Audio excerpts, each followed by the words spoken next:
Good for you.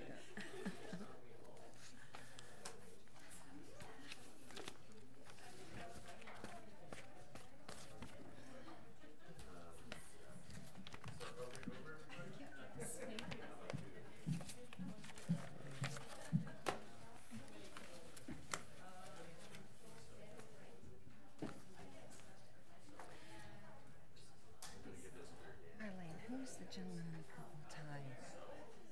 That's Jim. He's the head of stage. He's the voice of I know Oroville. his face, but I didn't associate the Jim, name. Okay. Yeah, he's the voice of Oroville. Okay. When Oroville's doing something, this person they have speak. Okay. He's got this wonderful speaking voice. That's neat. deep. Yeah. Her name.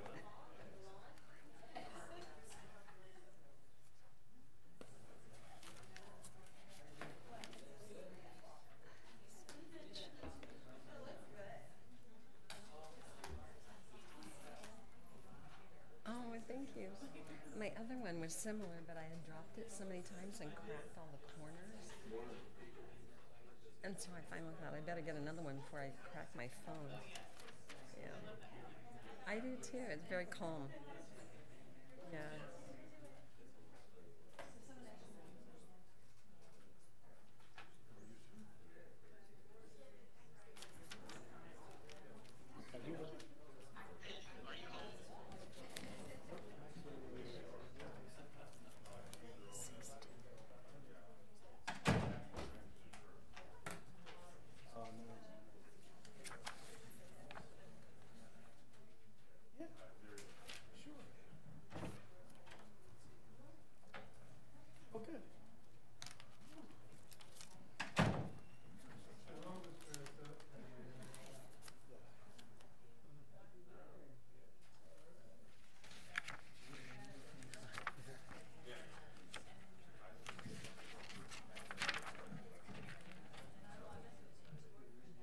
I had no idea. Hi, ladies. So, as you know, that the mayor is in there with Scott.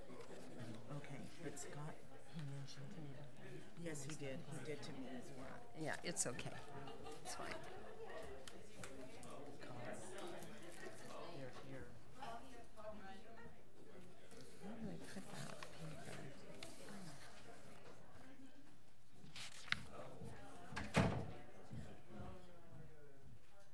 Jeez. Yeah. Well, good.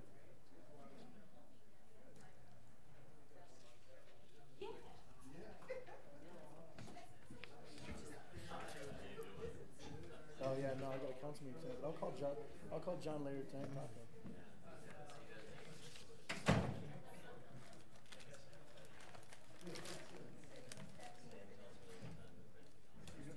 Yes.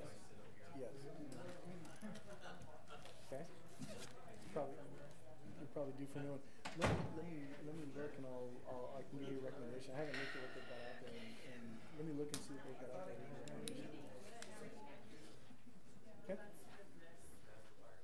Yeah, really good. Brooklyn's having a ball in Brooklyn's having a ball in middle school. I'll find one. I'll go search it. Doing well. Watch out for the She is. She's having a really good experience so far.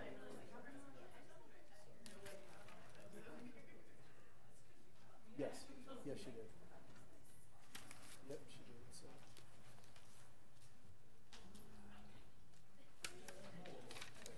Mine was. Alrighty. I love you. Bye.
still gonna want to See make sure this? it's a hell of a No, Somebody's passing this outside.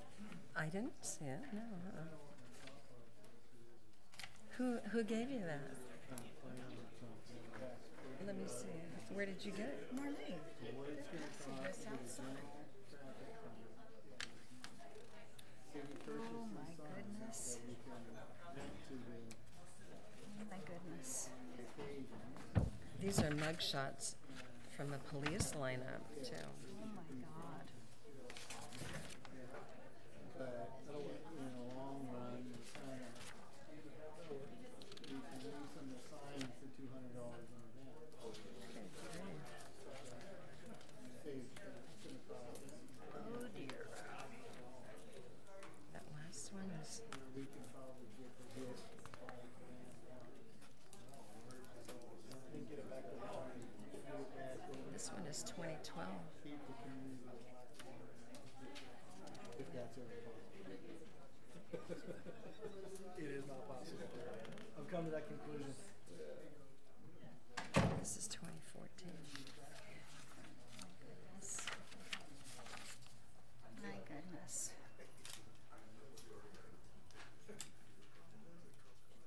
Where did this come from? We're passing it out.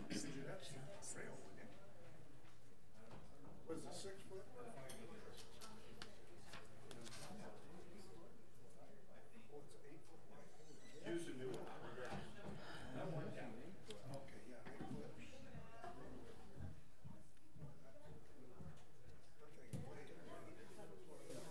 Good. I got that.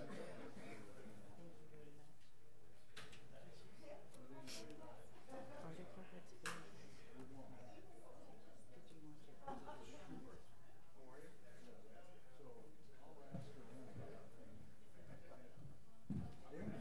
Excuse me, Marlene. When you get a chance, I need to give that article to Scott Huber. Okay.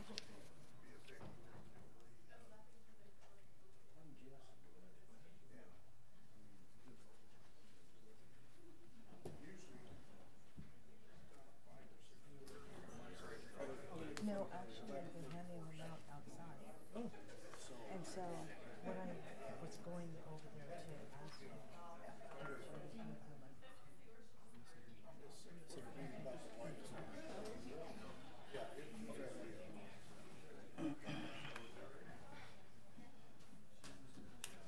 I don't want any part of it. No, man. I'm staying out of that one. Mm-hmm. so that nobody hears what you're saying. I just turned it off, but you can turn it back on. It's on. I'm going to keep it off. And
I got it. Yeah, to get the ring. They don't irritate you.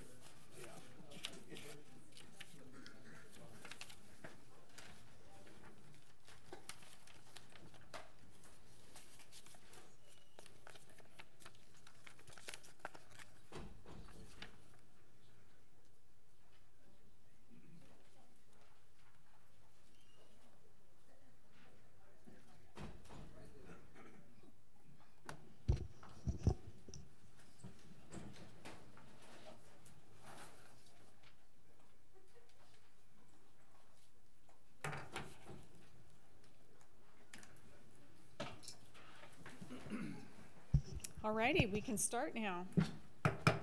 Welcome everybody. We are back from closed session. Direction given, no action taken. Please stand with me for the Pledge of Allegiance. Salute. Pledge.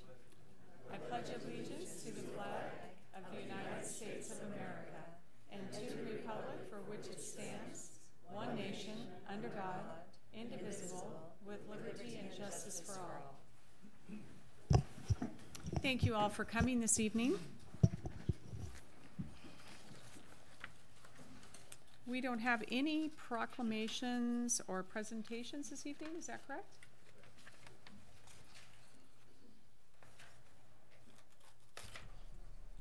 Moving on to non-agenda items, we do have some speakers. Please come to the podium and state your name when I call your name. And you'll have 3 minutes. Thank you. Sherry Bunker. And then after Sherry, it's Billy Spear.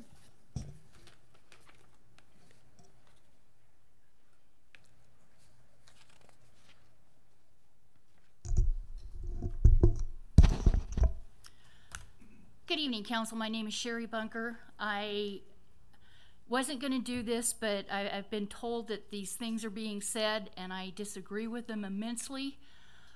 I want everybody to understand the comments that were made at the last meeting were not made by me.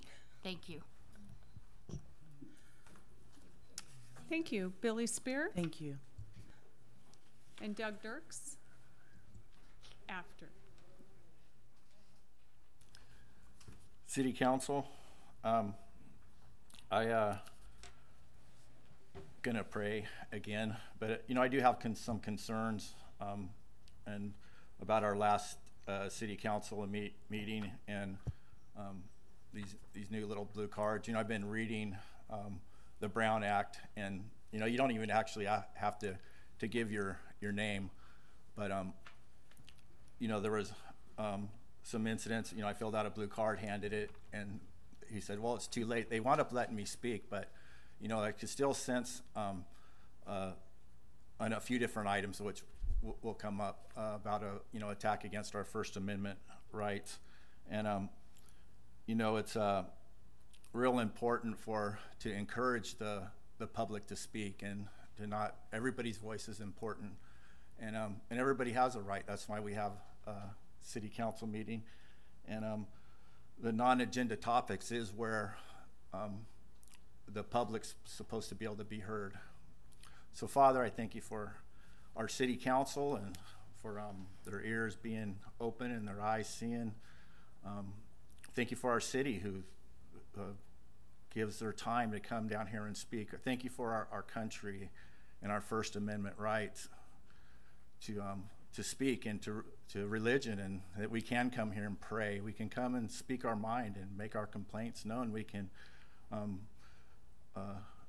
assemble. You have blessed our great country, and I ask you to continue to bless our country. I thank you for our Second Amendment right, and our system of government, for our federal laws, and that you made a system.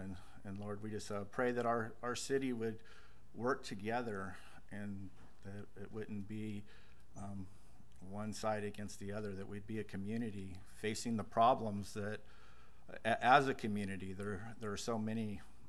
We thank you for all the public servants. We thank you for our police who are overworked and underpaid, and all the city employees, our fire department, the firefighters now that have been fighting the front lines and losing their lives to protect us. And Lord, we just pray for that you would continue to pour out your Spirit upon our city. We look to you for our provision. We look to you for healing. We look to you for going forward. In your word it says, if anyone lacks wisdom, they should ask God, who gives generously to all, and it will be given to them. And so we ask for wisdom for the people that says there's no authority except that which you have established. We pray for wisdom for the people that you have put in authority in our town. And we thank you, we praise you, we give you all the glory. In Jesus' name, amen. Thank you, Mr. Spear. Doug Dirks. My name is Doug Dirks. I'm Dirks Automotive Transmission. I've had the business here in Oroville for 46 years. I'll start out with the subject I want to discuss. My wife came to the City Hall to speak with the city administrator, and she was told the city administrator was far too busy to discuss this with her, took her phone number, and she said, you may get a call, but don't expect it. So that's one thing that I wasn't too happy about.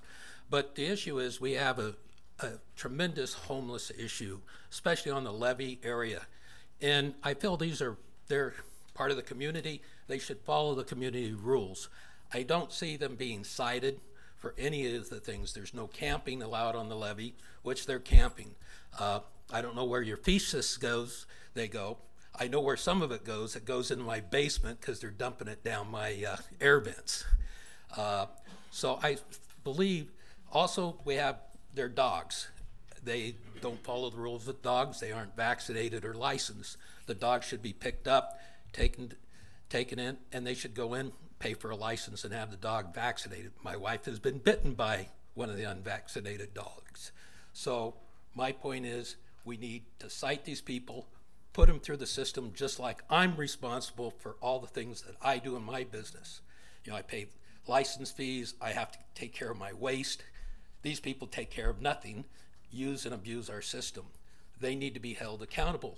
They need to be brought, cited, run through the system. If they don't have money to pay fines, they can do community service, clean up their mess. So that's the point I need. We need to actually hold these people accountable, run them off the levee. There's no camping. There's no sanitation. Cite them for health violations. Cite them for camping. Whatever it is, cite them. Move them on. They also come to several of my tenants that are having problems with, they come in, use their water. They leave their water running. One of my tenants had a $160 water bill because the water was running. He's not there at the tent business at all times. So they need to be held accountable, and I don't see that happening. I talked to the sheriffs. They want to do a run through the river levee with the sheriff's cleanup crew. They said they got to get with the city, get that approval. They say they got to give the people 7 days notice. Notice for what? They're violating an ordinance. So I believe we need to move on that as a city. Thank you, Mr. Dirks. John Miller George.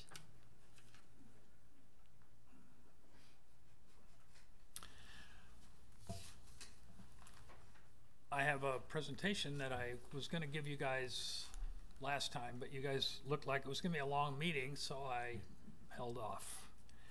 I was wearing a shirt that had a quote from Einstein on it.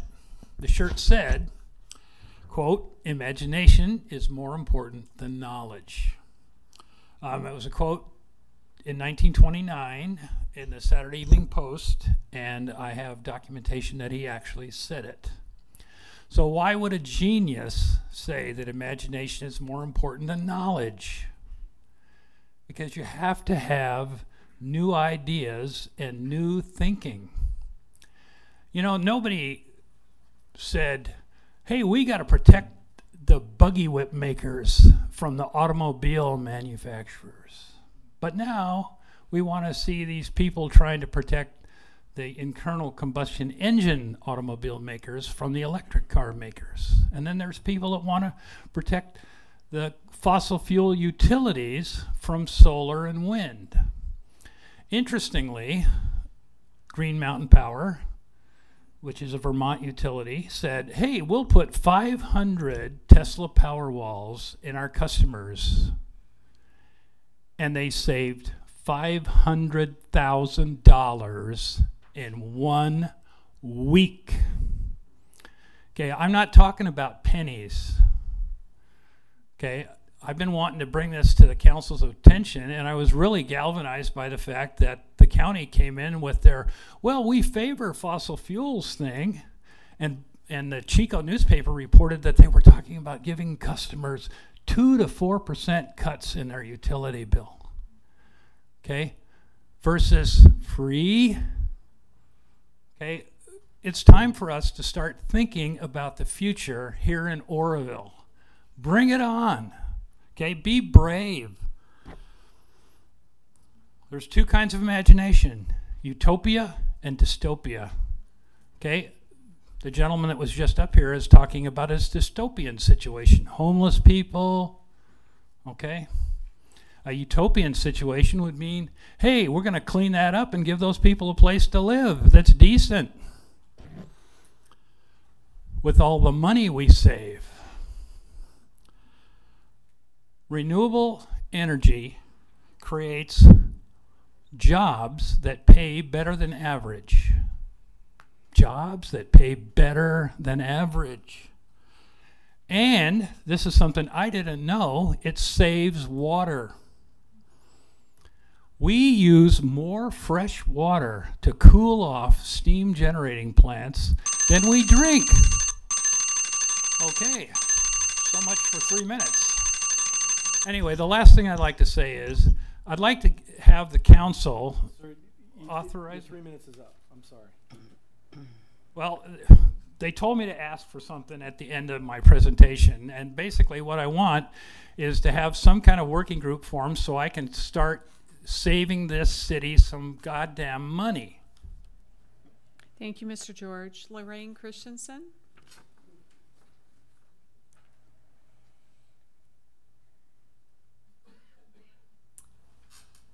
Council, thank you for letting me be here. I spoke at the last council meeting, and I will just say I feel like my First Amendment rights were totally violated, but I'm going to try to be very careful in my speech tonight because we've been warned by the city administrator and City Attorney Huber that we have to be much more disciplined in our speech. So the point of bringing what I brought last time to the council was I feared for the safety of our city. And I was told the council could not do anything about what I was saying, but I think there is nothing more important than the safety of our city and the people who come to speak here and are in this chamber. So I would just like everybody to know I have submitted a public information request to the city asking for any security video that was taken outside this building on January 2nd, the night of a council meeting, if the cameras are operational. And I have also asked for a report on the officer affiliated with the police department who had a threat issued to my husband. And I want to know if he still has anything to do with the police department at all, voluntary or otherwise. I believe I saw him sworn in at some point as a volunteer. But if you have and approve of the volunteers, I don't care how old they are, I don't care how rough talking they are, issuing a threat to a private citizen they don't know, it's a dangerous situation. And for the city attorney or anybody else to say that is nothing you can do anything about, I don't buy it. So I hope I was careful enough tonight. I know he was very considerate of a PG&E bill a person had and was going to have a private conference. She took her 3 minutes. I got cut off short of my 3 minutes. And I just want you to know I feel my First Amendment rights were totally violated, and I hope you will do something about securing this because there were weapons outside and inside the night of January 2nd. Thank you. Thank you.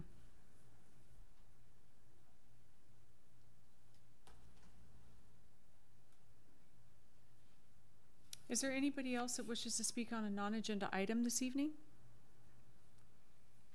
Seeing none, we'll move on to the consent calendar. I would like to pull the minutes from, which is item number 1. Does anybody else have any items they wish to pull off the consent calendar? Madam Mayor, Chief LeGrone, I'd like to, if I could, pull item number 5. Okay.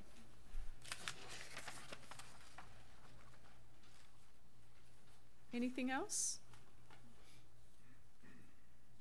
Consent calendar goes from item 1 through item 5. I just noticed on one of the items on the meeting minutes from the last meeting, which I've already discussed with Jackie and Joanna, Susan Weber Brown's name falls on both in favor of regulation and against regulation. And when I spoke to her today, her name is supposed to be on the against column only. So with that correction made, removing it from the in favor of regulations on items, on public hearing items 1 and 2. Oh, excuse me, for public hearing comment on item number 3.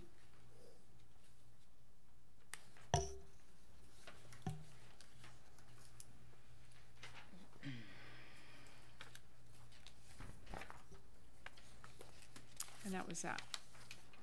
So with those changes made to the meeting minutes from the last meeting, I'm looking for a motion. Was Oh, yes, you did. I'm so sorry, Mr. Spear. That is number 1. Madam Mayor, if we can, let's deal with the balance of the consent. Then we'll come back to item number 1 and come back to item number 5, which was pulled. Okay. You all got that right? Because there's also number 2. Excuse me, pull item number 2. Pull 2? Sorry. Yes.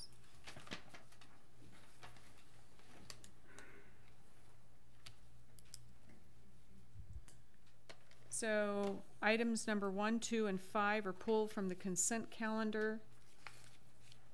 So you can vote on items number 3 and 4. Looking for a motion. Still got a little jet lag. Sorry, guys. Items number 3 and 4. Looking for a motion. I'll move that we accept the consent calendar with items 3 and 4 and the rest pulled. Second. First and second, voting,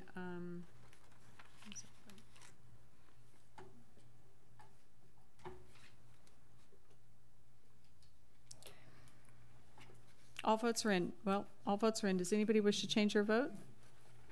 Voting closed. Motion carries.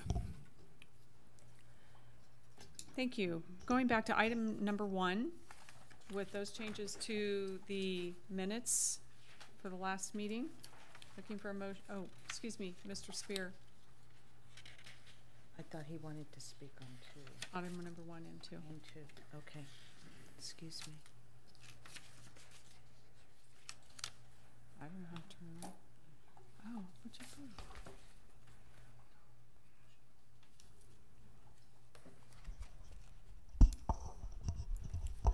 City Council.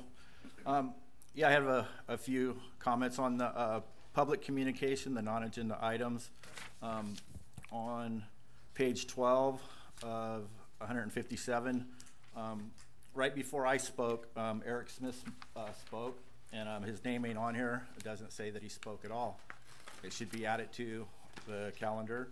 I was doing a little research on the minutes, and they are a legal document, and it says that the council's not supposed to take any action. It says it right on the front, has the Brown Act law where you're not supposed to take action. Well, after Mr. Smith had finished talking, the city attorney told him that he could not speak on agenda items on his non-agenda time, which I believe should be listed that he said that that's an action, that we haven't been going by that rule. I've tried to find where your non-agenda item, your public comment time is limited by anything. I couldn't find it, but I know for a fact if you look at the other people that spoke, they also spoke on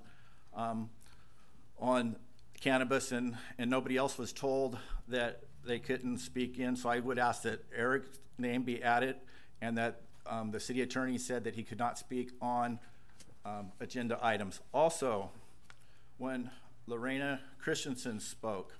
She was, her First Amendment rights were violated. She was stopped and not allowed to finish her complaint. And I read a lot in the Brown Act, but I read the First Amendment. And our First Amendment is a lot easier to read. And it says that the reason that we come here is to make our grievances so that they could be fixed. And the city attorney said that this is not the place, and I think that should be added to the minutes also, because that was an action. That was him stopping her First Amendment rights of free speech and airing her grievances. That it should say that she was stopped and told that it was not the place. She filed her police report at the police station, and that so the people of Oroville should be able to look at our minutes, our action minutes, and see the actions that were taken, so they can say, hey, I don't think that's right also. And I would think people here would want everyone's First Amendment rights to be upheld, that it wouldn't be okay with any of you, no matter what side of the aisle you're on, that we would want our First Amendment rights for everyone, regardless if we agree with them or not. Thank you. Thank you. So, with the corrections added that Mr. Smith spoke on the non-agenda time, is that correct? And that the city attorney stopped him? And Lorraine Christensen, her name is on the non-agenda time, but what you're questioning is that the action was taken, that the city attorney, which she spoke to this evening, stopped her from speaking.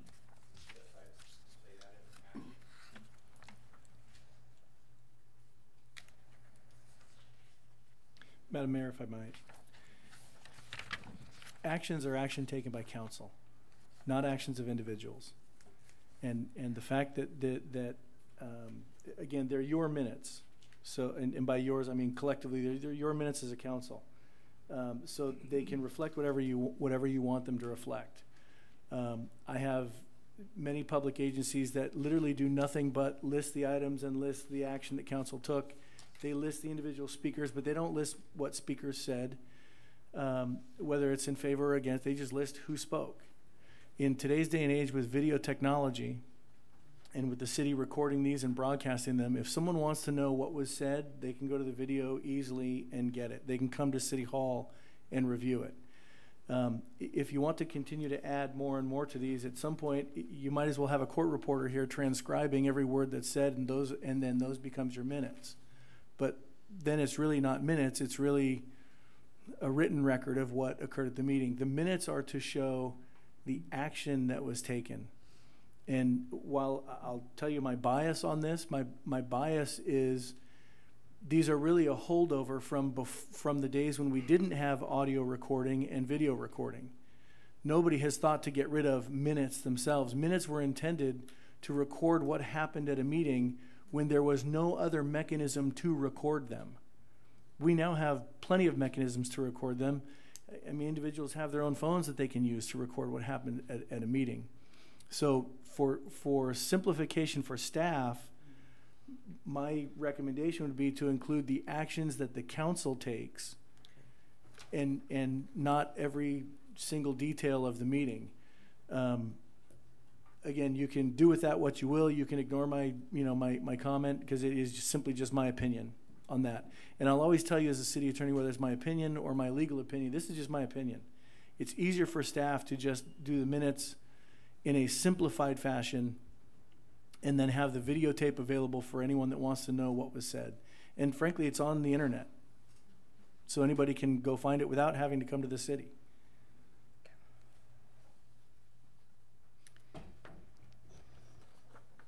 So I see adding Eric Smith's name is if he spoke and got up, maybe adding city attorney remarked. If you're looking for clarification when the city attorney actually made a remark to the person speaking at the podium, I can see that because it is two speakers at the time.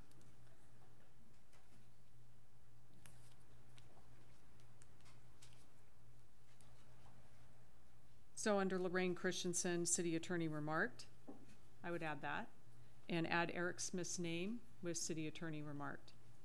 So the record at least reflects, and because now is not the time to discuss really whether or not we're going to get rid of minutes, but if we're going to make some type of reflection of what people said, I think it's fair that if one of us makes a remark to them, or the city attorney does, or the city administrator, that should be added, that the city administrator remarked, city attorney remarked.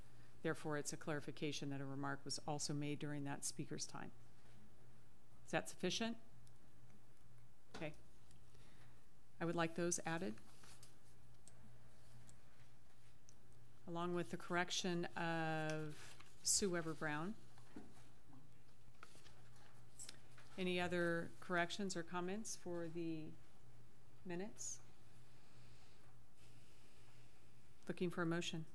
I move that we approve the minutes agenda item 1 with corrections. Second.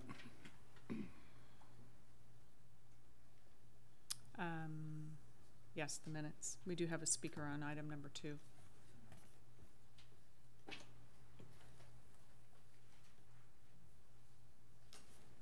All votes are in. Does anybody wish to change? Voting closed. Motion carries. Thank you. Item number 2, Planning Consultant Services. Adopt Resolution 8739. It's a resolution for the Oroville City Council authorizing and directing the mayor to execute an agreement with E-Corp Consulting for the contract planning services in an amount not to exceed $25,000. We have a speaker on this one, Mr. Billy Spear.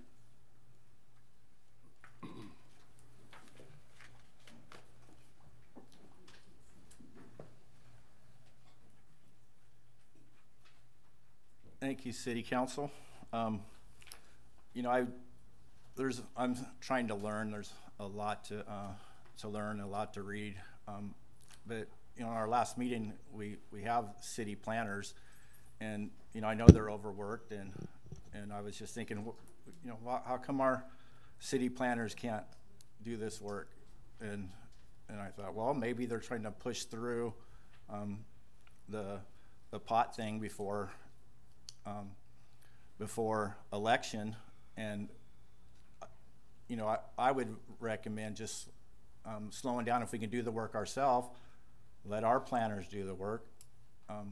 We continue to, you know, spend money. We say that we're broke, and you know, I'm a businessman, and when I don't have money, I make cuts. Where can I cut? And I know you guys are wanting to get this pushed through before the election, but you know, we gotta spend our money wisely, and instead of hiring some outside consultants, we need to start doing whatever work we can do ourselves and put our own people to work. And you know, it's only $25,000, or it's only $40,000 for the last consultant, but you know, all this money adds up, and you know, we got to start cutting sometime. We can't rely on some pie in the sky dream to we got to do things logically and with common sense, and utilize our resources wisely. Thank you. Madam Mayor. Yes. You got it. Yeah, I'd like to clarify. First of all, we have no planning staff. Gary Lehman has been filling in. He's our building official, fire inspector, and whatever else. And he's done an excellent job. This contract is simply a backup contract, has nothing at all to do with cannabis. And in fact, if we use these services, and we may not, because Gary's been doing a great job, if we use them, most of it will be cost recovery. That is, applicant comes in, we charge them a fee for their application. That's what a consultant would spend. We just want to have this in place for the expertise should we need it, and I suspect we will need it for the side and glance annexation. That's the only reason for this. And additionally, where the money comes from on this is dollars that were already allocated in the budget. These are not new dollars. We're not taking from savings. It's money that was in our budget already that we're not using for the purpose of hiring permanent staff because we don't have the funding to sustain the position. Allocated for the annexation of No, the this is- industrial park? This was allocated for a position in the planning department that we cannot afford to fund completely. So we're using half of the funding that was there to fund this, to get us through the year. So I just want to point out we're doing exactly what the speaker suggested, and that is we're trying to maximize. We haven't filled any positions in planning, and I will compliment Gary again because he's filled in admirably in that area.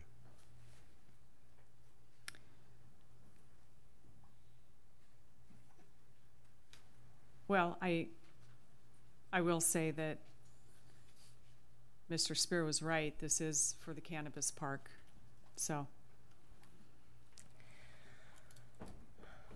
I'm in the queue. I don't know if anyone else is. Can't see it, so. Is it not? No? Okay. I just wanted to add that Don Rust was not only our city administrator, he was our city planner, and Don Nevers assisted him. And he left 6 months ago. Don Nevers left a month ago or so. So no, we haven't had a city planner in months. And we do need someone in that position. It's not just a fluff position. Thank you. Is there anybody else in the queue? So my question is it wasn't just for, I would like to see all the documentation for all the annexation packages that were created over the past, they were done about 7 years ago, because it wasn't just for the Side and Glance property, it was for the entire region there. Yeah, I was just saying that I don't even know if we'll use this service for that annexation, and I hadn't made the connection that you made. I do believe that Gary will continue to handle planning items. This is strictly backup, but we can pull out what we had for the previous annexations for you to review. Because there was an annexation package done for that whole region, and it wasn't just a leapfrog. I believe we don't even go all the way out there, so there's going to be parcels in between that that are going to have to be taken into consideration. But this just, I understand what you're looking for is for the backup, but it is premature unless we're doing an annexation package for the whole region. Because I was more interested, and I apologize, I stepped into that one with the annexation. I was more interested in simply having backup for things like CEQA, et cetera, for other projects. If you wanted to say this person couldn't work on that until you got approval, I'm fine with that. I just wanted backup for our planning so that Gary, when he was overwhelmed, could have help. That's all I was asking for. And again, if the other's an issue, we can bring it up separately. well, the staff, it does say in the staff report that the process for the Side and Glance Industrial Park annexation. Understood. So. Understood.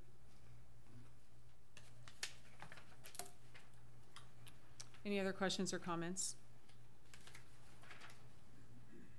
Looking for a motion. I need to have this work too.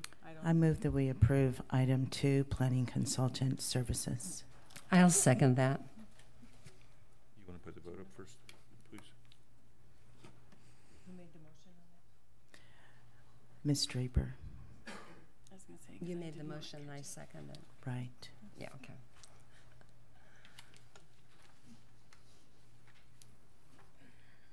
All votes are in. Does anybody wish to change their vote? Voting closed.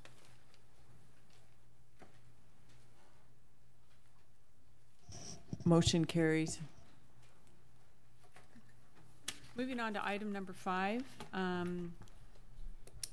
subrecipient agreement with Catalyst Domestic Violence Services. Does anybody? Mayor, I need to indicate I need to recuse myself on Get ready this. to say, does anybody My need to wife is the recuse executive herself? director. I also like to ask Councilperson Del Rosario to recuse herself from this item. Apparently there's a button right here that comes on, but nothing happens.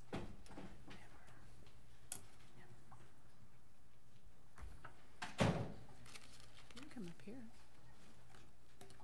You can go right Okay, ahead. this is part of the CDBG grant that we applied for earlier, actually late last year. The council had extensive meetings about this and finally decided on the funded projects would be code enforcement along with the Catalyst domestic violence prevention program.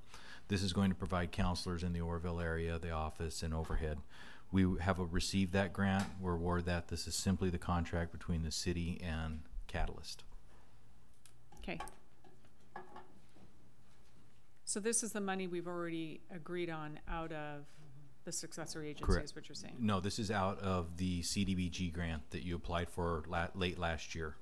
We were awarded the grant, and we were awarded this activity. Got it. Any other questions or comments? I would say congratulations.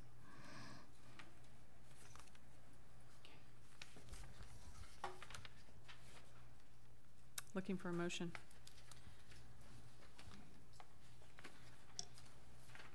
I move that we approve item 5, sub-recipient agreement with Catalyst Domestic Violence Services. Second. It's first and second. Voting is open.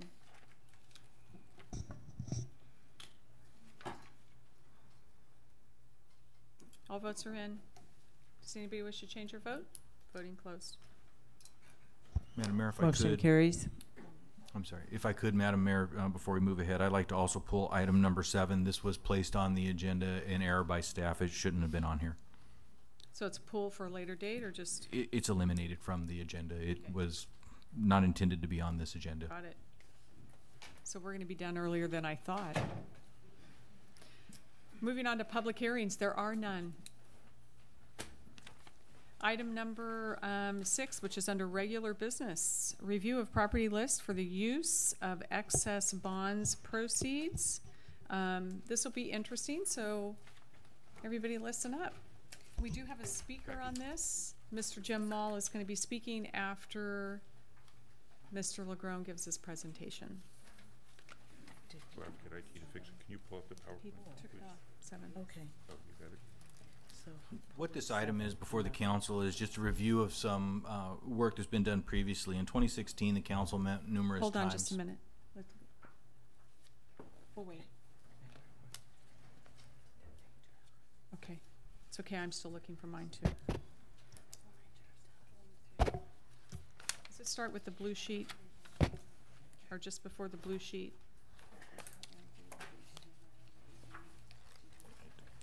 I get it. Review of property list, okay. Okay, Priority list, yeah. priority list, sorry. Projects.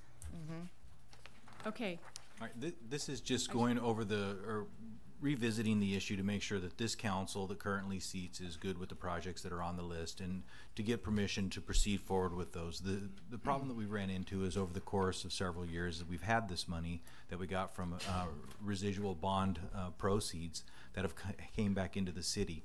This is dollars, it's about $3.4 million.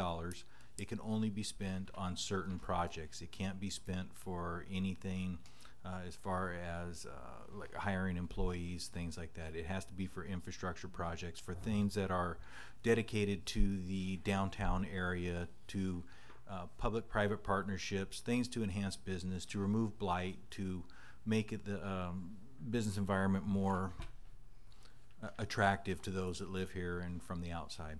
So this money has come in, and this is just revisiting that list. I'm going to go through just a couple really quick slides. The first project that was approved in the list in 2016 was the Jamboree Housing Project. If you aren't aware, that project is all but dead.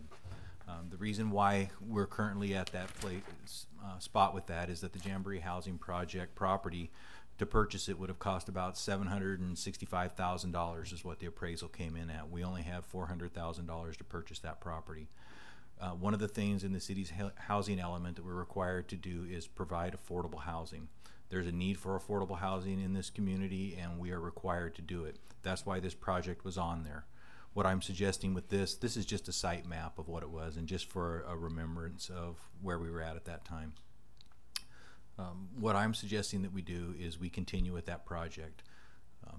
Not Jamboree, not at that location, but a project similar to that, since we're required to do it. And we'll go over the dollars kind of toward the end. The other project that we had on there that was approved previously was the corporation yard, the maintenance office sheds down there where we have our folks. They're currently in extremely bad condition. They're rotting, and they are, you can literally see outside from inside. So they're very, very old, and they're just in poor condition.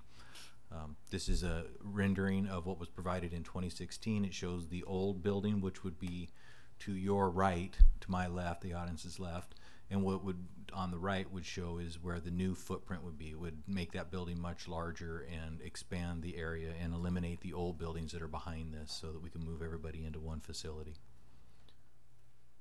This is just a breakdown of what currently exists, how it is in there, what we currently have going on, and what the new one would look like. This is a drawing that was provided in 2016 of what they would like to have done down there to move all of our folks into the one building. And this is the breakdown of the cost of approximately where it would be. So what we're looking for on this project is just affirmation that this is something that you still wanted to do. The next one that we also talked about in 2016 was the remodel of the dispatch center, the reconstruction of it. It is a facility that is at this point 36 years old. Well, it was 34 when this slide was prepared, 36 at this point. 24 hours a day, 7 days a week, place never shuts, and it shows its age. This is just a picture of what it looks like inside. This is some of the old technology and wiring that we deal with. This causes us problems because these things are way beyond their life. Some pieces and parts you can't even get anymore. We've had to even resort to buying things off of eBay to keep this thing running. I mean, it isn't like there's a vendor for this stuff. This is our lobby. It's very small. It's non-accommodating. We do have the one window that has been made to be ADA compliant, but the issues we have are with the front door and the restroom in there, and even our water fountain is not meeting current standards. This is just some of the wiring issues that we have. Looks like I wired it. Anybody wants to look more? That's the kind of wiring job you can expect if you hire me. Looks like the back of my television. This is just a rough breakdown of what those costs would be if we had to do that. So we're talking about $525,000, $500,000 for that remodel. It's also making the building ADA compliant. One of the things that we have to put in that we didn't have to put in when the building was built was an elevator. Because we have a second floor in the building and you have to be able to get to the second floor, even people with disabilities. So those things need to be put in. And this would, we believe, accommodate all of that. So the three projects that we're looking at that were on the list before, and I will give you a more comprehensive list of all of the projects that were on there that I've eliminated, are the ones that I'm recommending at this point is the improvement of the dispatch center, the rebuilding of the corporation yard, I'm not going to call it a shed, but they're building their office, their workspace, and also setting aside $400,000 for property acquisition in the future for affordable housing, because we're going to have to deal with that. We're going to have to recognize that, and I would much rather utilize this funding for that as opposed to going to the general fund, because this funding is restricted and this is one of the accepted uses that we can do for that. I'm not suggesting we spend it today, suggesting we set it aside so when that project does come around at the right location that's right for this community, we have the money to acquire the property if that's what's necessary. If we were to do all of those projects, that would spend about $1.475 million. New potential projects. As we went through this, there's been several new potential projects that have come to my mind, and this is just my mind. This is important, kind of where the council comes into this. One is give us your approval on the first part of it, if that's what you choose to do. The other one is to come up with projects that you believe are important for the community or you think would fit good. These are just ones that I have come up with. One of the accepted uses of the money would be for the Haven of Hope on wheels. It is something that we sent to RSG. They looked at it. They said that this is something that they can do. I believe that Scott's been in contact with them, and there may be another hurdle that is necessary for us to clear. However, it is from the initial overview, this was an accepted project.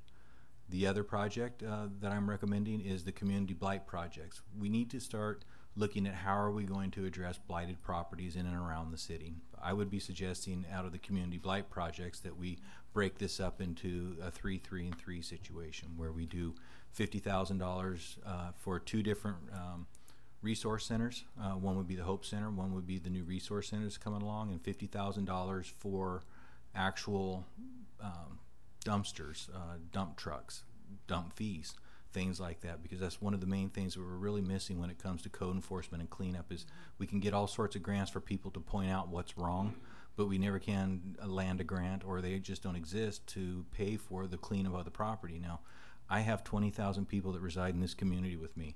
So I know I can get 19,999 volunteers to point out for me what's wrong. I don't need another grant for that. I need money to actually accomplish the task that you want done. So I was suggesting that would be a suggestion for that. The third suggestion is broadband infrastructure. That is one of the things that has been a priority or has been of the mayor and has been brought up by council members as a impediment to business in this community. What I'm suggesting is not put $500,000 into the ground tomorrow or anything like that. I'm suggesting set this money aside. When granting opportunities or public-private partnerships become available through AT&T, Verizon, Sprint, whomever it may be, we have matching dollars so that we can get this project done. That will take care of the broadband issues that exist currently in our manufacturing and industrial areas and in residential areas as well, wherever that may be. Right now, we don't have those matching dollars, so you can go out and get $1 million grant, and if it required a $250,000 match, we'd have to turn it down because we don't have the money.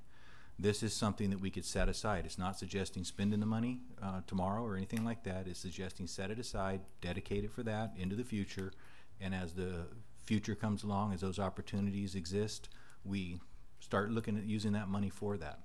The fourth project that I'm suggesting is the stage and the State Theater.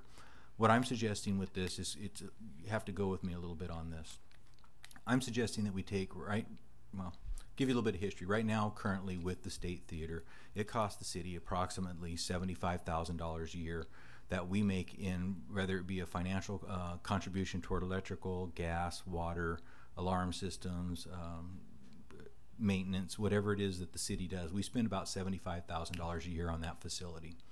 And we are currently in a public-private partnership with a volunteer group who they have a very limited budget, but they have a very spirited group of warriors, is what I've learned they call themselves.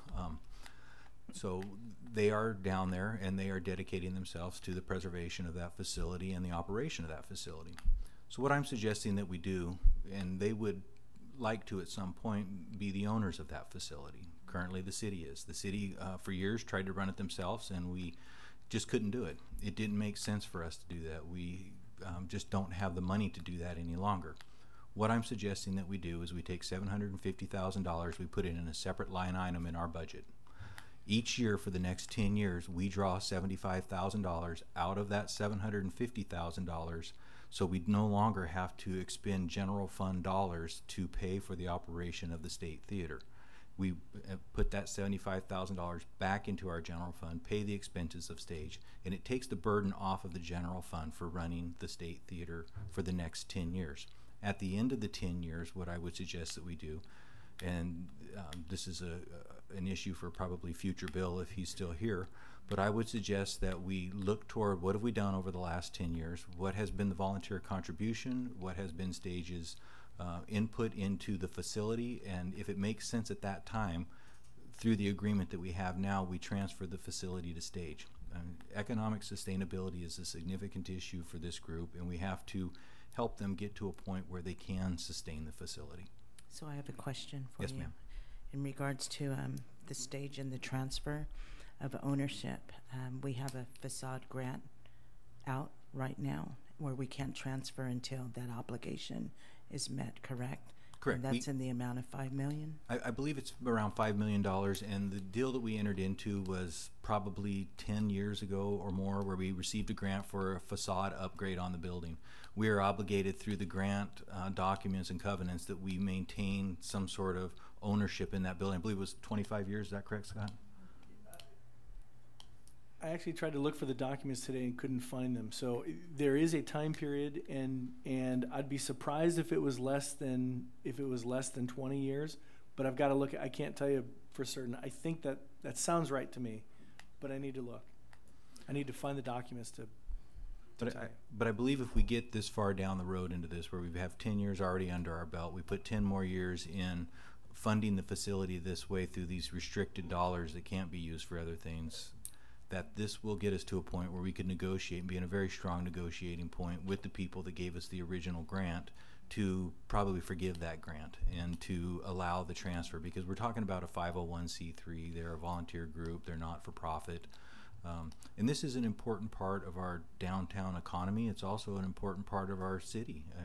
There's many facilities or many people that use this thing. What I would suggest also, that if you decide to do something like this, that you enter into some sort of long-term agreement where Stage agrees to provide a certain number of usages of the facility each year. I would suggest that you ask for a State of the City address each year to be allowed to be done there by our mayor. You ask for the elections that come up we become part of the sponsorship of that. You ask for the Fellow Club to be allowed to use that for the next 10 years because they do the top 10 awards in Oroville. And whatever community groups are out there that need a facility like this, we ask for those to be included as part of this deal, because this is part of what brings people into the downtown, which will help with the economy downtown, because when people are down there, they will spend money. And we're trying to get them down there in a partnership with Stage. I believe we can do that, and this money is right on target for this.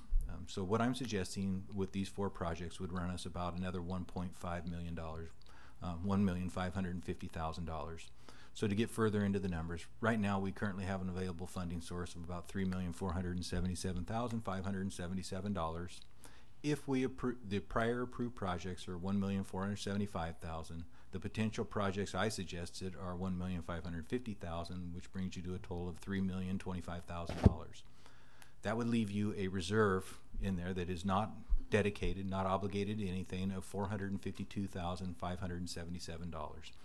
These are my suggestions. They're just suggestions. I'm looking for direction on the approved projects, and what I'm looking for is any other projects that you would want. Now, any project that you give direction on, we are going to bring back to you, if we can, at the very next meeting for you to provide approval for, if that's what you choose to do. We need a little bit of time between when you provide the direction and when the action occurs, because we have to send it back to RSG or RGS, I'm not sure the direction or order of the letters, but we have to send it to them to ensure that we are not doing something with this money that we shouldn't do, that's going to catch us later and we're going to regret. I have a couple questions. Yes, ma'am.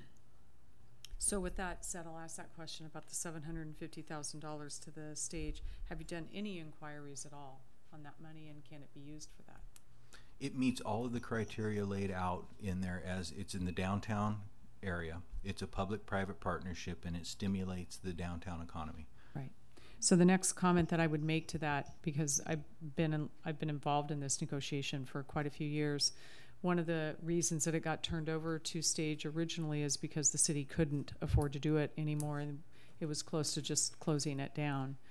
It cost the city well over $155,000 just to staff the opening and closing and the maintenance of it. So not including the utilities. So by Stage doing what they're doing is saving the city over $150,000 a year just in the city staff. And so it's been a win-win for the city to have that, and I certainly think that they've improved that. So just wanted to make sure that the other options are what do we do if we don't allow the State Theater to continue with the volunteers that are working it. What's our other option? So that's what I would say.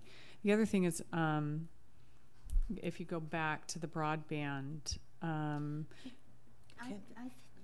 had a request to speak in. well, and there's nothing. I do too, but yeah, so does she.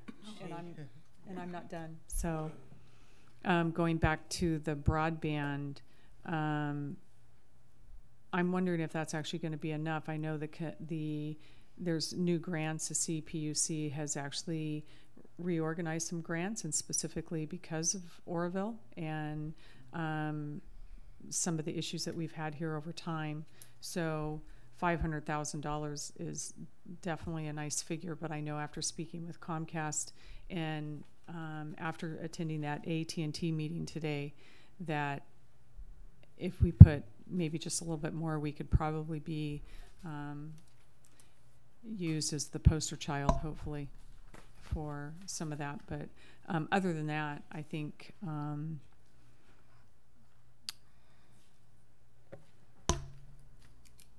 that's good. So you're in the queue, and okay, thank then you. Councilmember Del Rosario. So I have a. Been in the queue since he started talking. I was the first one in the queue. There's no names anywhere. Pardon. My button is on. You can see it's on. And Would it's you been like to on. go before? I would very much like to go. When I talked with you this week about Jamboree Housing, at that time we didn't know that it was a dead project completely. And what has happened with that in the meantime? What's happened is the appraisal on the property came back in, and fair market value for the property is, I believe it was $765,000 to just purchase the property. Right. But they could still build at another site, couldn't they? This project could be viable on another site, yes. Okay. So the Jamboree Housing itself is not No, completely... Jamboree Housing is not dead. It's just not viable at that particular location. Okay. That's why I'm recommending that we keep the money there when we find a suitable location. And that's why I used the picture, because I was hoping that it may have to be downscaled a little bit, but we could drop it in another location. Okay. I also would like to speak up for Haven of Hope on Wheels as one of the projects. I think that is a very commendable project. It's something that we definitely need, and people are complaining about the homeless and how they look, and what the Haven of Hope will do is allow people the chance to get cleaned up so they can apply for a job or visit their children that they haven't seen, or it's a way of making them feel better about themselves too. So I definitely encourage a vote on that. And as far as the State Theater is concerned, I've been fortunate to work on the to be a liaison for the city, and I can't commend the stewardship of the current board more than I do. They are wonderful. They're very dedicated. They do a very good job, and they've done an amazing job in making the theater a better place. I definitely feel that that's a wonderful idea, and hope that we can move forward with that. I also would like to say that community blight is an important issue, but part of the community blight has to do with the fact that people can't afford to water their lawns because we have Cal Water. And so this is an ongoing problem that also needs to be solved. I know that this money can't go toward that, but I'm thinking of a way that we can actually purchase Cal Water and have them leave town, because I just learned that their CEO now is making over $7 million a year, and they're asking for an increase of $800,000 for Oroville alone over a 3-year period, and that's ridiculous. We need to get rid of Cal Water. That's it. Okay. Vice Thank Mayor you. Goodson? So I definitely concur, and I agree in regards to Stage. They've done a fantastic job. I'm going to play devil's advocate here.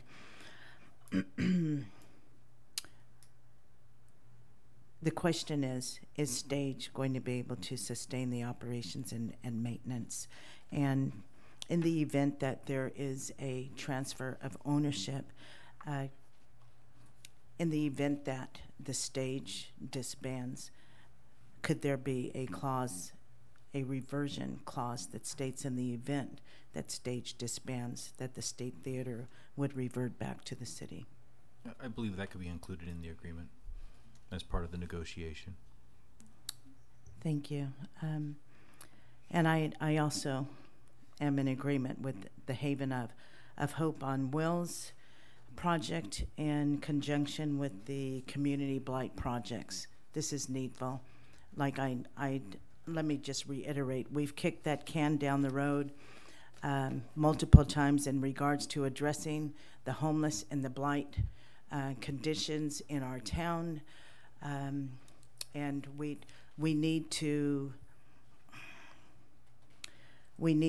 start giving some viable answers and solutions to our community and to the city that we serve. This is one of the reasons that why we were voted in, And so I applaud and I thank you, Chief, for looking at the Haven of Hope on Wheels and the community blight projects. But I did want, in regards to Haven of Hope, Mr. Huber, I believe there was some information that you had received today, and I'm hoping that you would like to share that. Well, I had hoped to receive more information. I contacted bond counsel to make sure that that project is something that would fit under the bond guidelines. Mm-hmm. What I had heard was, well, I had heard from our consultant, well, we talked to them and they thought it was a good idea. They thought it would fit. And I said, no, I think it will fit. I want to explain exactly what it is, and I want them to step on the line and say, yes, this qualifies, or no, it doesn't. And if it doesn't, I want to know the reasons why not. Because as I read this, as I read the bond guidelines, I think there is a way to make it work, but I want bond counsel to confirm that that's true, because the danger is if you approve something without bond counsel saying yes, this qualifies.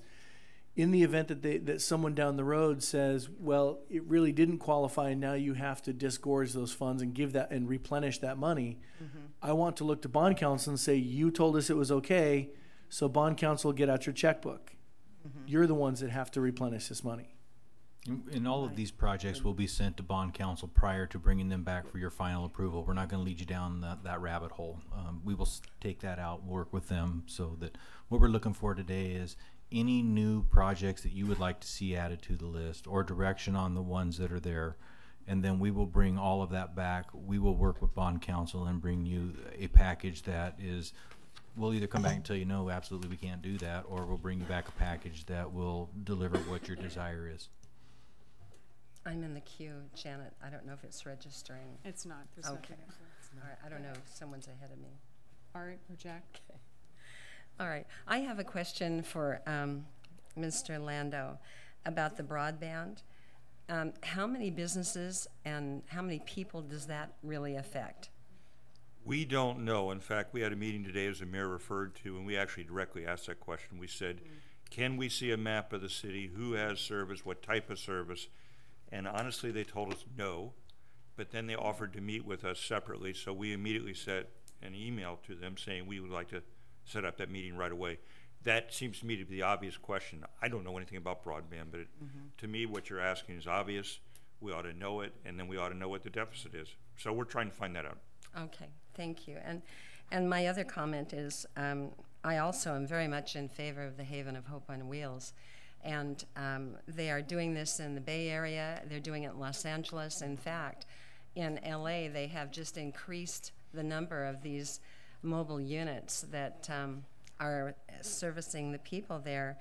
And we know that homelessness in this county is going to increase. It's not going to decrease because of the economy. And so we know that this is going to be something that really is a need for people in this area that are homeless. And my other concern is Mr. Dirks brought up a really important issue. This is not just a matter of being humane or protecting the businesses that are dealing with people that have no place to use a restroom. But we need restrooms open, and we need portable toilets like they have at River Bend. And I don't know how many of you walk along the river, but we do that a few times a week. And if you need to use the restroom, you are out of luck. You will not find one open. And like the tennis courts, that restroom used to be open, but it's locked up now. And I know that there is the problem with vandalism. But we're going to have to figure out something, whether it's someone else who's doing the cleaning, and so that they're locked up at night. Maybe some other agency could handle that so that there's a way to do it.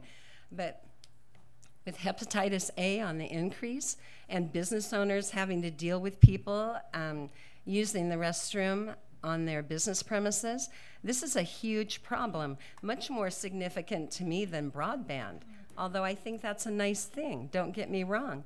But we're dealing with a huge set of issues here related to the homeless people that affects not only private citizens but the businesses. And we're going to have to do something to try to get a handle on this, because we have done nothing so far in the 20 months I've been on here that we've been trying to get something done. And so to me, why are we keeping $452,000 in the reserve? Is that a requirement for this grant? No, money? I couldn't No, imagine I'm any. not faulting you. I'm just No, curious. whatever. This is your projects. These were just my ideas. If you want to spend right up to the very last cent, that's the council's prerogative. Can't help with anything else, only Right. for the designated things. I would So- suggest if you're looking at bathrooms on the walkways, maybe we need to look to the SBF too for some sort of outhouse type situation built down there. I mean, for people using that. I mean, I don't know what the probability is at or the likelihood, but you know, it's another funding something source to of something that's consider. becoming available. So that because it is an issue, if people are, if there's nowhere to go, some people are going to Yeah. do things that are I not. know. But there are those who legitimately just need to use the restroom, Sure. and just like private citizens that walk around this town. And I know Fauzi Morar told me a few months ago, people were coming into his discount bookstore on Meyer Street because the city restroom had been locked up for months. And this is, we got to do better. This is just not cutting it. And the other thing is, maybe we could look into a plot of land where we could put some tiny houses in an area, transitional housing like they've done down in Marysville, but something to try to get started addressing this homeless problem. I'm in the queue. I'll put that on the list. I'm sorry, Jim. No, I wanted to make sure that You go were- ahead, I'm finished, yeah, but thank you. So I Chief. just wanted to interject something else in regards to the Haven of Hope. I feel that it would be a disservice if we didn't give a full and complete picture. Not only is it a mobile unit with shower capacities, washers, dryers, etc., but you're also looking at a permanent structure, a permanent facility on Myers that is a community resource for the people that have mental health challenges, that are transients, that are one step away from, getting the employment that they're looking for. Perhaps they need some resume writing help, but there is an assistance resource center that is also connected with the Haven of Hope on Wells. So I just wanted to let people know that this is a full package. Intake services, there's links to behavioral health and so many other services that they can avail themselves and get the assistance that is needed to become a productive citizen in the community of their choice.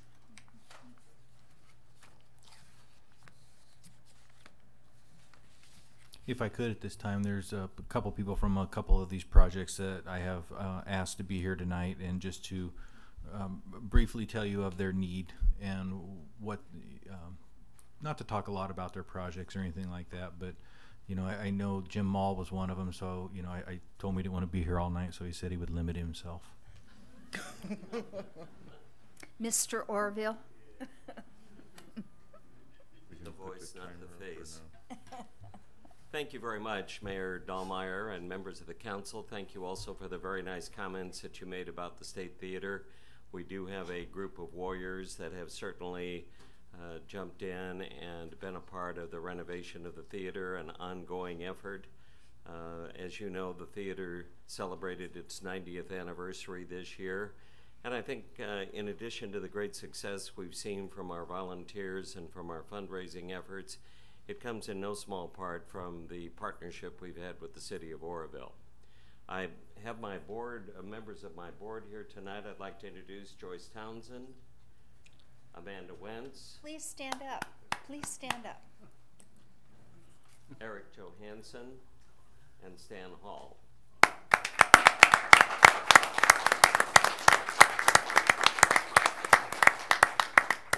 I'd also like to say, Mr. Hadley, you may remember 11 years ago when I was president of the SPCA and I was here repeatedly asking for money from the city to help build the shelter on South 5th Avenue.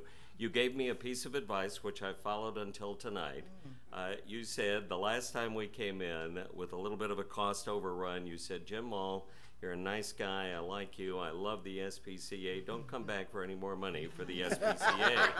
So I'm not here for the SPCA tonight, but we certainly do appreciate the support from the city. Vice Mayor Goodson, your comments about what happens in the event that stage should disappear has certainly been part of our discussions also. And so I appreciate that, and I think this would enhance our ongoing relationship with the city of Oroville, and we certainly, again, appreciate your support. Thank you. Thank you. The other project that's represented here tonight is Pastor Thompson and Keisha Hills are here somewhere. There they are. I don't know if Pastor Thompson wants to come up or sing Keisha. I prefer Keisha. She's prettier. I'm not very good. I know, yeah, a lot prettier than I am, for sure. I just want to just say thank you once again for giving us this forum and this space just to come, just to offer just a brief glimpse of, you know, what we have to offer. And Haven of Hope on Wheels is a project that is going to minister to our city. I believe it's going to have immediate impact on our homeless population. I want to stress this one thing, and I don't want to sound mean-spirited when I say this. There's going to be some knuckleheads that are out there homeless because they want to be there. We're not going to spend a lot of time with those folks. But just on a personal note, because I also am contracted through the park, Feather River Recreation and Park District, my business. And in that, I'm in the parks, or my employees are in the parks 365 days a year. So we see all the parks every day, those that are owned by the district. And when I was doing my round in Riverbend Park one night, I seen this young lady coming out of the dog park up the embankment up to the 162 bridge. And so I made my rounds and I went out. And before I was going home, I was told by my wife to stop by Walmart and pick up some stuff. I'd done my shopping, pushed my cart to the checkout stand, and lo and behold, who was my cashier? It was this young lady that made her way out of the place that she called home, up the embankment, going to work, working. She was not on drugs. She was not drunk. I believe she had all her mental faculties in place. It's just things happen to people sometime to where they're going to lose their house, not able to pay their mortgage or their rent, and they find themselves in that position. Those are the people that we want to extend a helping hand to. But the most basic right that everyone have, in my opinion, and that is to have an opportunity to take a shower, to be whole, to get a haircut, to be able to wash your laundry while you're taking a shower. And everybody that would use this facility, it's not going to be someone that we see holding signs up with scruggy beards and hair that have not been combed for many times, for many days. We were down in the Silicon Valley a couple of times in the last several months to visit with a friend of mine that has actually 4 of these units. And he had one, we had a luncheon here in Oroville. He actually pulled them one offline and brought it all the way to Oroville just so our community can be a part and share in what he had to offer. And in doing that, we seen from beginning to end, when they set up, drove to the site, set up, we were right there with them. And lo and behold, it blew my mind when the people started coming for services. It was not one of them had a scruggy beard, not like we see in Oroville. They were pulling up in very nice cars. A couple that had lost their home from Utah, they had somehow made their way there. Very nice, clean cut, very well spoken. These people were in need. And that's what we want to minister to, is the needs of our people. And where is a better place to start than in our own community? You know, we have an opportunity to glow, and I heard the mayor say earlier something about becoming a poster child, and certainly when it comes to homelessness, we have an opportunity to shine in this area.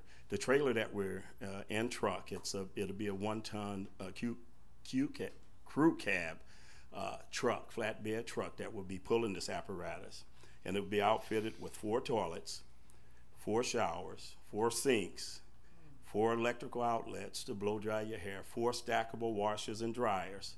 All this will be on a mobile unit. We'll have a 10,000 watt Cummins generator that's gonna run the trailer itself.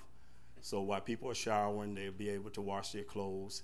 We'll be doing intake with our Serve Pros or whatever, however we take that information. We'll download it into our information gathering and sharing system that we might be able to give them further services.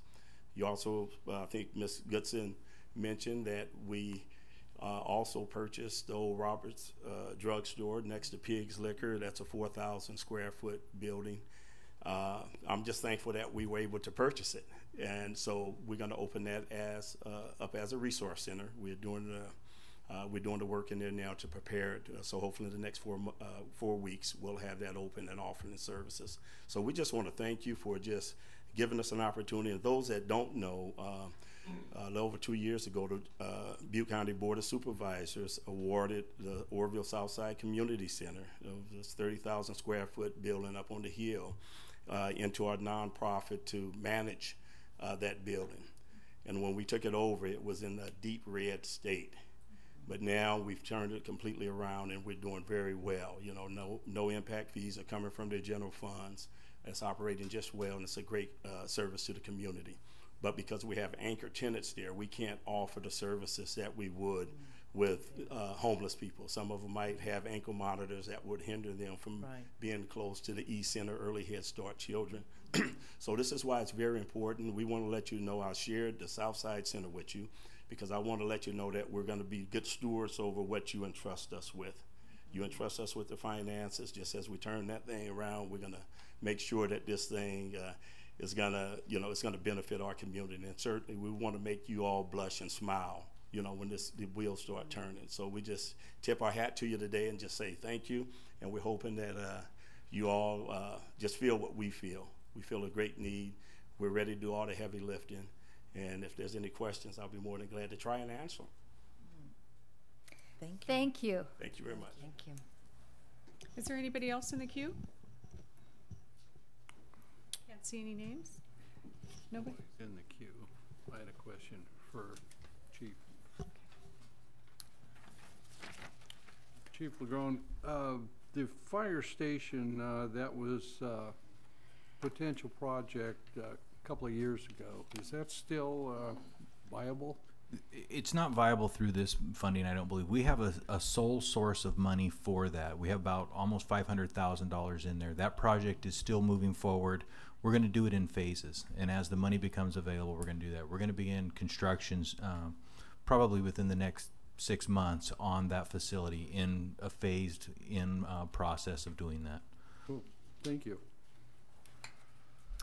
So just to make a clarification that was brought up about the broadband, one of the things that has been worked on for several years and that we didn't have the matching funds and it's come across the desk, we have a tremendous need for broadband in the business section of our community, and which goes down the Feather River, Fifth Avenue corridor out that way, which most of the businesses, and there's a lot of businesses out there that basically can't, and I know Roplast is one of them, that can't operate some of its shifts sometimes when they have to actually do downloads on their equipment for diagnostic testing.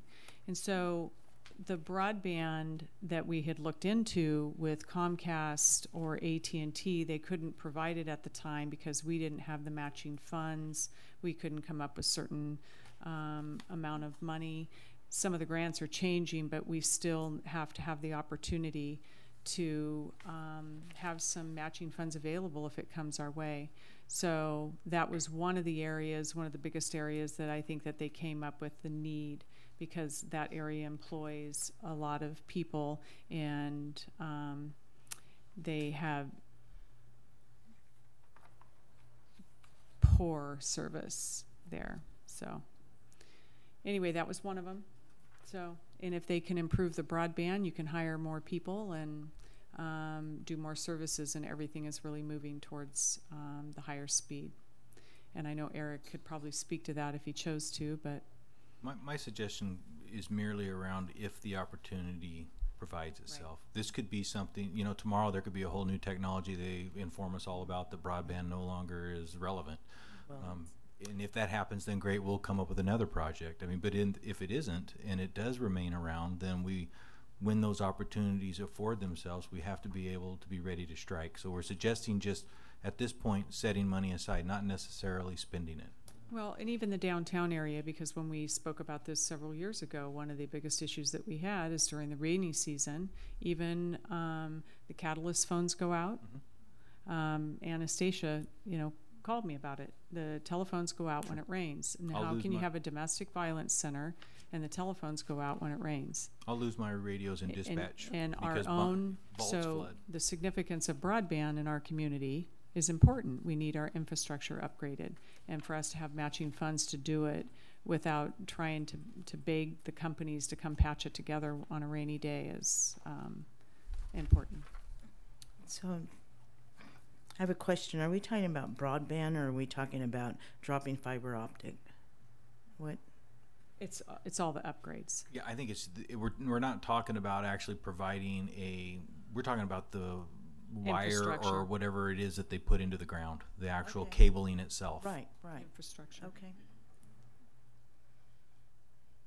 So if there's any other projects, if you would like to, if you want me to proceed on the projects that are already been approved, that would be G, J, and O on the one list, which was the affordable housing project and partnership. That's setting money aside. We're not doing anything with it. We're just setting it aside for that purpose if it makes itself available. The second one, J, would be the corporation yard improvements, which is the building, and the O would be the dispatch center.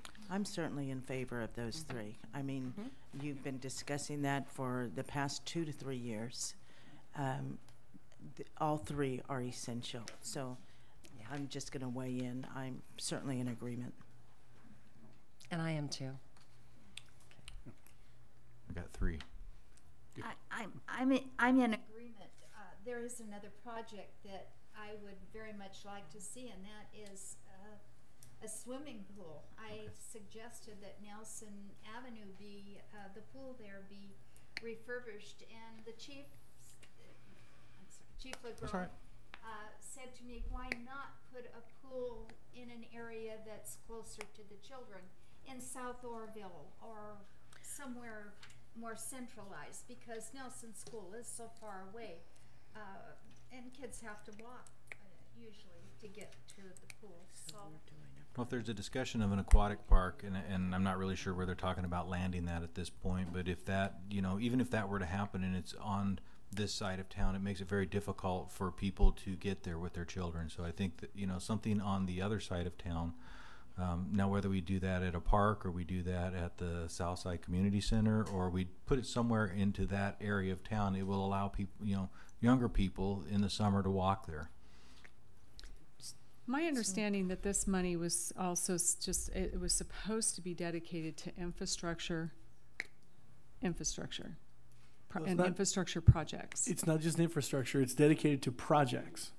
And projects typically, and I'm getting really, just painting with a really broad brush, typically projects are tangible projects, things that, purchase of property, construction of buildings, renovation of properties, that kind of thing. It's really for one-time project costs. And I do want to make one thing really clear, and I know this is sometimes difficult to understand, but these are not funds that can be used for city staff. They are segregated funds for limited purposes that can only be used for certain functions. And if it could be used to hire more police officers on an ongoing basis, that certainly would be the recommendation, but they can't. They're restricted funds. They can only be used for certain purposes. And I want, because I don't want somebody to go out thinking, well, gosh, here the city's talking about all these projects, and yet we have such a need for police and for fire and for staffing. If only we could use these funds for that. We can't. And this residual funding comes from bonds that were issued in the late 90s and the early 2000s. It isn't like, we have this residual funding that became available in the last 2 years that we generated ourselves that we've just been not telling anybody about. It's been there from bond. I think it was, 1996, Scott? 2002 and 2003. The refunding occurred. So that's when those bonds were refunded, and that's where this money come from. But it's certainly not something that's sustainable. It's for one-time projects. And any of these projects, again, say we land on a pool, that's what we'd like to do. It has to go back to our bond council to find out, does this meet the criteria? I'm just looking for ideas tonight of things to vet out with the bond council. So, have Is your light back on? Can you put that? Are you? I was just. Are we still on the approved projects, or have I we? think I have enough direction on the approved projects All to right. continue to move forward on the ones that have been approved previously. Now what I'm looking for is, I provided just some ideas. I'm looking for direction from council now on that and any additional projects you'd also like us to vet out. And then I don't assume any. I'm sorry. I'm sorry.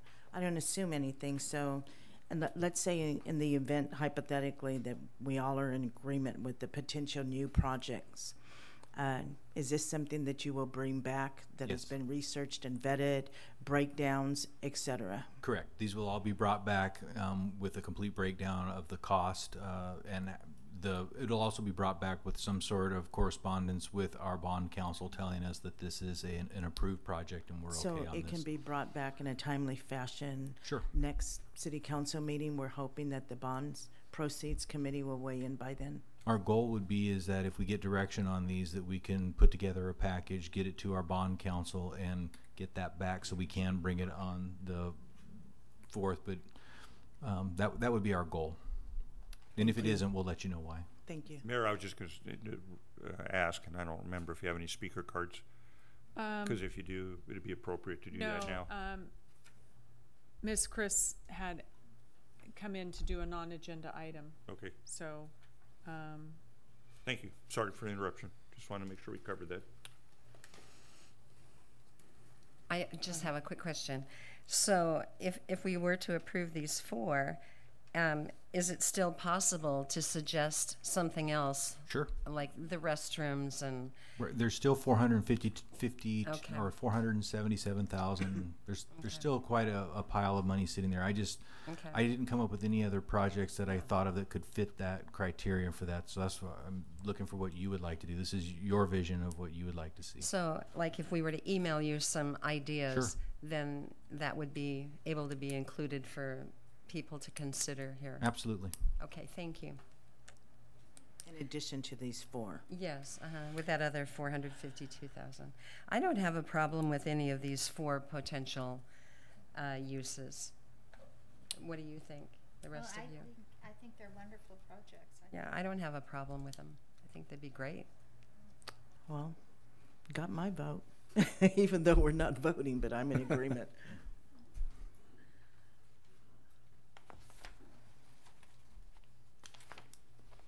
Is that 4 of us then? Or do we need... Yeah, I got that correct. You were going to inquire on those other projects also to see if they were viable? Correct. Hopefully to move forward with them. We'll really bring is the that back intent. with we'll bring it back in a staff report with our intent. I mean, we'll send it to our bond council and find out, are these all are there any issues with this? And it may slightly vary when it comes back, because our bond council may say, you know, you need to do this as opposed to that. We will bring that back to you in a solid package. We're not going to take you down a rabbit hole and get you in trouble later. Thank you. And be audited later. All right. Thank you for the direction. Thank you for the presentation, Chief. Okay, moving on to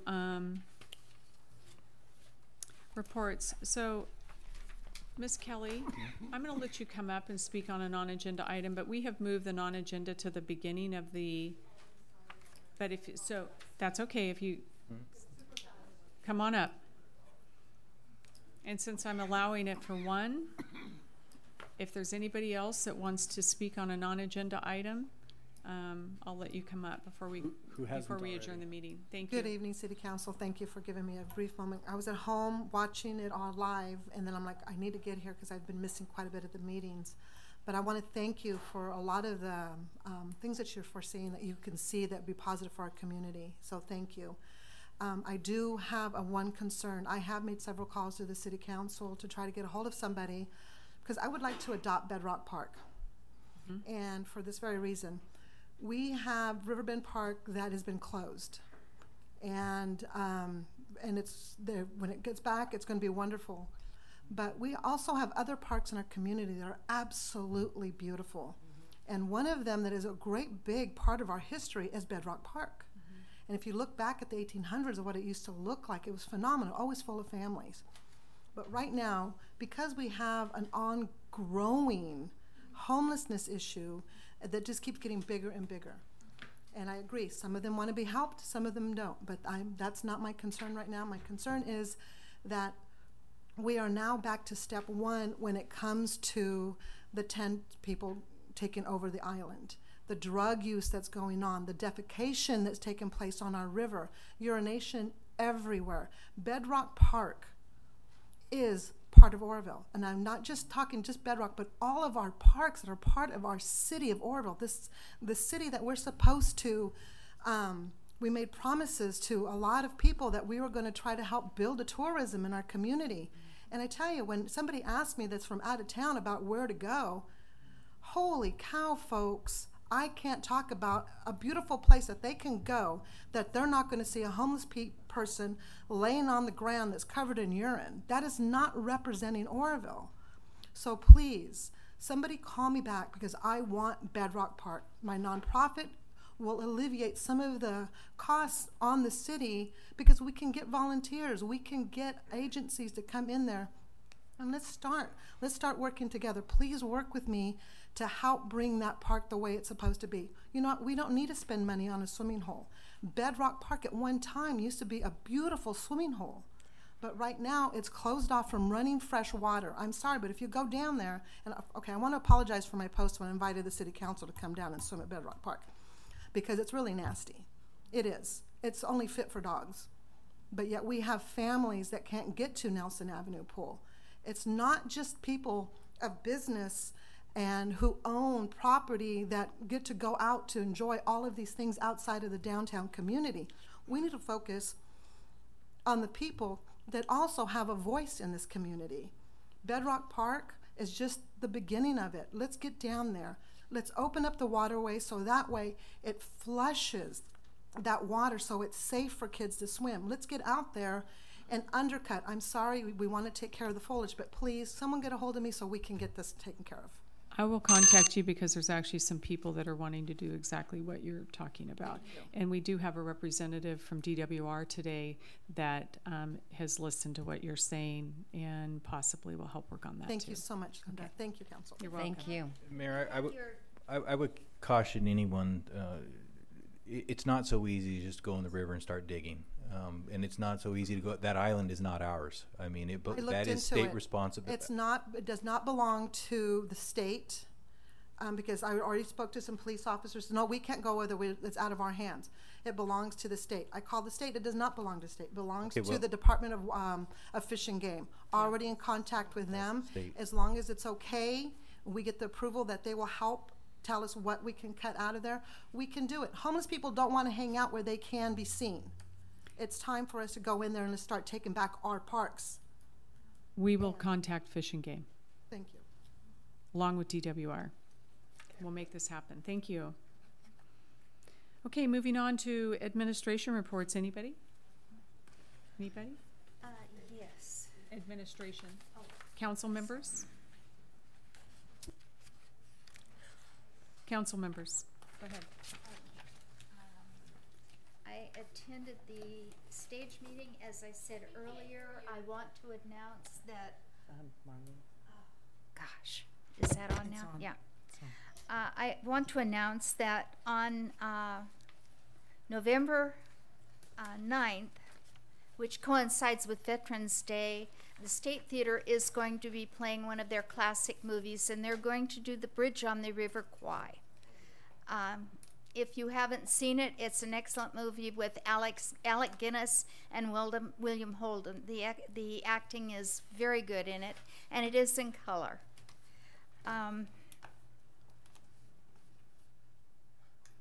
Then on October 5th, we're going to have the grand presentation of the Wurlitzer organ. So we're asking people to please attend that. And they will have both sides of the piping done so that you'll get the full value of the full range of what the organ can do. And that's it. Thank you. Okay. I'll just be really brief. I attended a, pardon my voice, it's from the smoke, the Butte County Homeless Continuum of Care meeting yesterday in Chico. And there's some new information that's come out about this grant. It's called the Homeless Emergency Aid Program Grant. And according to their information that they gave out yesterday at the COC, the amount allocated to Butte COC is $4,889,944. And the first application period will end December 31st, 2018. Now, the cool thing about this is that if you are granted the money, if your city is granted the money, that the funds will be awarded within 60 to 90 days of the award. And they can be used for all kinds of different projects. And it says here that the parameters of the program are intentionally really loose to allow creativity for various cities to approach the needs in their community as they think are necessary. But the thing that's really crucial is that to be eligible for any of this money, you have to have declared a shelter crisis in your city. And so I would like to suggest that we get that on the agenda for next time. If someone, I second that. Thank you. Sounds like I have a third even. But it's required for all cities within a COC that want to receive these funds. And so I'm really excited about it because I think it's an opportunity for us to do some things in our town to help people here. And so it's really a really good thing. So anyway, I just wanted to bring that up, and thank you. Thank you, Linda. So, Linda, I have just a couple questions on that. The shelter crisis, if we claim a shelter crisis and we get the funds, is that something that can be used to improve our current shelters too? Yeah, it like says expanded for yeah. the women's shelter. Well, it says for the homeless. So there are lots of different issues. Because I know that as long as it's dealing with homeless people. Right. Mm-hmm. Because I know the rescue mission could use some additional I'm not space sure there. how that works, but it's up to the COC, and we would apply through them for our city. So I figure. Would you mind sharing that information? Oh, sure. I'll photocopy it tomorrow and give it to everyone. Thank you. Okay. Mm-hmm. Any other? So I have a question in regards to that, because you mentioned the Oroville Rescue Mission, and I believe that's in the county, right? So. Well, that would be under the county. That would be under the county then. And okay. another thing about this is the county would have to declare a shelter crisis to qualify for the money for the county. Okay. And the county covers the unincorporated areas. So the city would specifically cover those things within the city limits. Okay. So any shelters that we would maybe have or other ideas, but possibly we could, on the agenda item next time, maybe write a letter to the county saying that we'd appreciate the county's support. Yeah, I think that would be good. Yeah, Madam Mayor, we have been in contact with the CAO of the county regarding this issue already with Sherry McCracken, and we are working toward a county-wide approach to this particular But we topic. still, as a city, need to do our own. Correct. I mean, and I think we're going to. But getting the county to actually declare it too, it helps Absolutely. the city. Because they're right, they should be in the city limits, but they're not. Yeah. Thank you. So I have one more question, and I think, Chief, you're better able to address this. You had mentioned that there were one-time monies and a fund that is solely allocated for those that are homeless, some type of family emergency where they can be temporarily housed in our motels. And so I'm just wondering if we could perhaps interject that that type of situation and incorporate it into this funding. Just thinking, I mean, it's an out of the box, but Sure. maybe something you can explore as well. Okay. Any other questions or comments? I just have a small report, Madam Mayor, if I could, just to update the council on a couple things that are happening. The Old Ferry Road Bathhouse Park area, that has been closed since the undercutting of the road in February of 2017. We're going to be opening that back up by the end of next week. What we're going to be doing is bringing in a couple of very large cement blocks and putting a cable across the road to prevent traffic into the undercutting area where the road is. That way the Parks Department can get back down in there and the garbage can be dumped and it can be cleaned up and become a little more accessible to our community in use, because it's went on too long and it needs to be opened back up at this point. So we'll be doing that, and you'll see that by the end of business on not this Friday, the following Friday. Thank you very much. The other issue we have going on is at Bedrock Park. We have several issues going on, and we are addressing those issues. I'm sorry they're not fast enough, but we are addressing them as they come up. The benches that are in the amphitheater, those need to come out. They have become dangerous. They have sharp spots on them. They are an attractive nuisance to those who would not use the park properly. So we have worked with our Parks Department, and they will be removing those unless there's some objection from the council. The other thing that we're doing in the Parks Department, just to keep you aware of, is that we are working on a master control system for the watering of all of our parks in the city. Right now it's done in an old manual way. The only way to tell if there is a broken pipe is to, or a sprinkler head, is to go out there and turn them on and look and see if there is one. We spend thousands of dollars every month on water in the city to water these parks. It only makes sense to put in something with our reduced staffing to work more efficiently, so it will tell you when you have too much flow through a particular sprinkler head or you have too much flow in a particular valve, and it will automatically shut it down. So we'll be looking at that. We'll be bringing that back to you in the near future. Okay. Any other questions or comments? This meeting is adjourned. The next regularly scheduled meeting is Tuesday, September 4th at 5:30 p.m. for closed session, 6:30 open. Thank you for coming. Okay. Linda, what I'll do is I'll send everybody the link. Perfect. I printed this out at home, but there's a website where all of this stuff is available. The planning one, because she voted no. One of the concerns was like the cleanliness of the waterway there. Is there any way that we could organize like a volunteer to get in the water or to clean up the waterway? No, get in. Okay, that's for me because I didn't know. Okay, so you're my second. I'm gonna send that email tonight. Okay, I'm going out. Disturbing stuff in the waterway. You can get yourself into some pretty serious hot water. Yeah, I was more. Okay. I thought it was more along the river. I'll look at it. Okay. Yeah, no, anybody, there's going to actually be a cleanup down there on the 14th.